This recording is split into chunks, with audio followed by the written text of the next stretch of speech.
জীবনের অর্থ কী?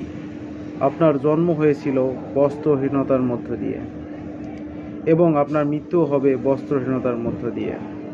আপনি পৃথিবীতে এসেছিলেন অত্যন্ত দুর্বল হয়ে, এতটাই দুর্বল ছিলেন যে মায়ের সাহায্য ছাড়া খাবারটুকুও মুখে নিতে পারতেন না। আবার আপনি যখন পৃথিবী ছেড়ে চলে যাবেন তখন অত্যন্ত দুর্বল ও অসহায় থাকবেন। তখন আপনি নিজের কাফনের কাপড়টুকুও নিজে পরতে পারবেন না, আরেকজন তা আপনাকে পরিয়ে দেবে। যখন আপনি এই পৃথিবীতে এসেছিলেন তখন আপনার কোনো অর্থ সম্পদ কিছুই ছিল না। আবার যখন আপনি এই পৃথিবী ছেড়ে চলে যাবেন তখন আপনার অর্থ সম্পদ কিছুই থাকবে না। আপনার প্রথম গোসল যেমন অন্য কেউ করিয়ে দিয়েছিল, ঠিক তেমনি আপনার শেষ গোসলটুকুও অন্য কেউ করিয়ে দেবে। ঠিক আপনি যেমন পৃথিবীতে একা এসেছিলেন, ঠিক তেমনিভাবেই আপনি একাই চলে যাবেন এই পৃথিবী থেকে। আপনার সঙ্গে আপনার প্রিয়জন কেউ যাবে না। হ্যাঁ, এটাই তো জীবন।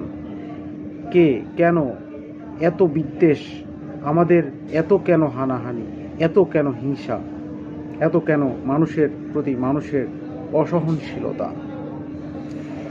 এই ক্ষণিকের যাত্রায় মানুষের সাথে সম্পর্ক সুন্দর রাখুন এবং নিজেকে অনর্থক কাজ থেকে বিরত রাখুন। এটা আমাদের বাস্তবতা।